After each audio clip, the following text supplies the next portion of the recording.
Partnerships are a huge deal in the business world and even in life. I like to think of the metaphor of a fast and furious team. You want to make sure you have your money guy, your attorney, your tech guy. Even then, once you think you have a solid team, things change, people change, partnerships change. So it's always good to constantly be evaluating your team. Welcome to the Legacy Builders podcast, where we are redefining generational wealth one story at a time.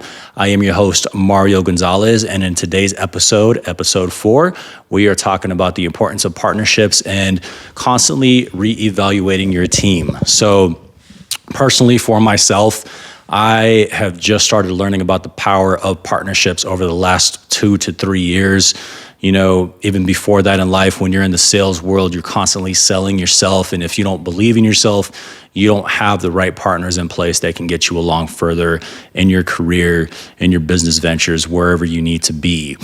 Once I was able to work my way out of the business, that meaning that not working inside the business, day to day, wearing the owner's operator hat, doing sales, doing returns, returning dogs to customers, customer support, and all of that. Once I could work on the business and start networking and start looking into growing my empire and making my first acquisition, I was like, hey, you know what? I need a good banker. I need a good attorney. I need to figure out what the relationship is with my advertisers, SEO companies, and all those things. So I started taking an audit, and I don't feel like this is something that I picked up in a podcast or a book. I did run into it several months ago, but it's just something I started doing intuitively, right? Because when you're in business and you're doing all of the things, you're doing all of the sales, marketing, just everything that an owner-operator does, you don't really have a lot of time to explore and evaluate options, and it just whatever falls in your lap and works for the moment, you kind of tend to stick with it. For example, I had a phone system. I forget what it's called, but I started using it just because it worked for my business at the time, and I wanted to keep my personal line separate from my business line because I use the same phone. So I used it. It worked fine. There were some glitches here and there, but for what I needed, it served its purpose.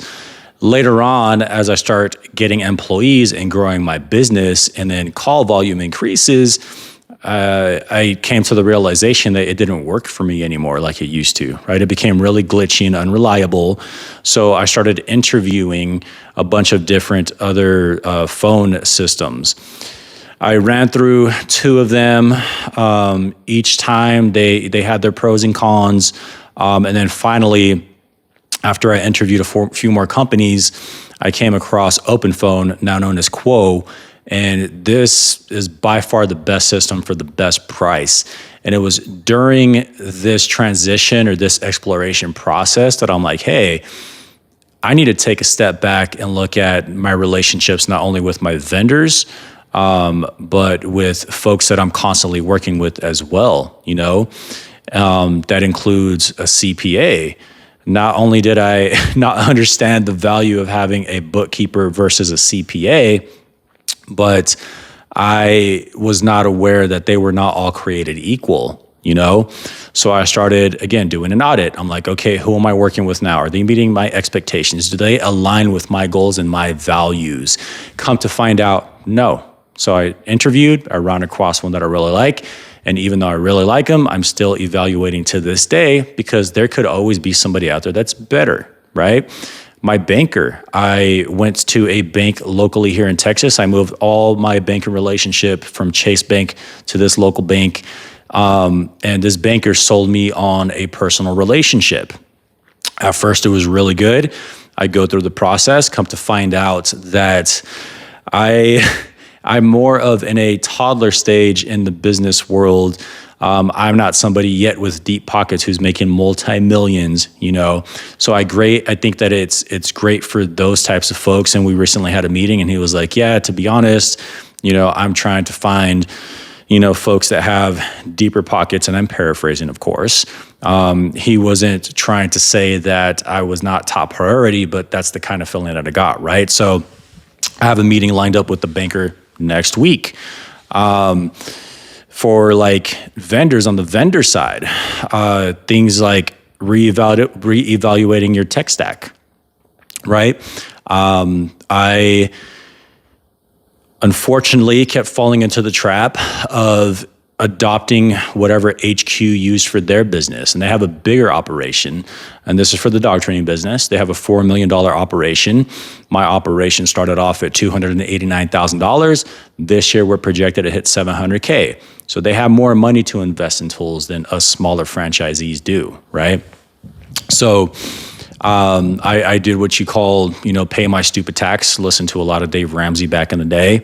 And that's what I did. And so I come to find out that the SEO company that I had been running with for almost 3 years, the advertising agency I'd been running with for almost 3 years, they were over promising and under delivering. With the power of AI and ChatGPT, I really started digging into deliverables and come to find out that I could do a lot of this stuff on my own because I learned so much, right? So in that instance, my virtual assistants in the Philippines became my partners, right? I built the systems, they operate it.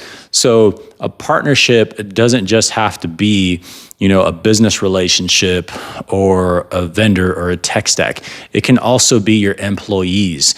If you think about your employees, especially if you're working on your business and they're working for you, if you reposition and reframe that as they are your partners, they're running your day-to-day, they're managing your employees, they're making sure that people are on time, making sure that quality assurance is there, they're your partner. They're not just an employee. And also to that note, if you treat them just like an employee, that's all they're going to be. They're going to show up. They're not going to have any initiative. They're just going to want to collect your paycheck, right? You have partnerships with your family, whether you're married, have an ex-spouse, a girlfriend, your kids, those partnerships matter as well. If you don't have healthy partnerships in your personal life, then your business life is going to struggle as well and vice versa. So what I like to do is just audit, right? And I am not perfect. Currently, it's been auditing, business relationships, work relationships, network relationships, and those things. See where I can find value and also provide value to try and do that on the personal side as well. Not gonna lie, it has been a challenge, but I catch myself from time to time. Especially with my kids being post-divorce. I find myself on my phone or my laptop, not being able to pull away or getting away from my phone because there's always something to do. I will fall into this rabbit hole of something that I'm learning and I want to master it and be the best at it. I'm like, hey, what about the piece where you want to master and be better at being a father, the best father you can be, right? So, I just want to leave folks with this takeaway: constantly evaluate your partnerships and relationships with folks, because again, at the end of the day, you want to make sure that you have the best team that you can to propel you, and also you can propel others. It's not only what they can give you, it's what you can give back to them. And that's the beauty of business and partnerships. Also make sure to cover yourself, especially if you're going into a business together or money is going to exchange hands.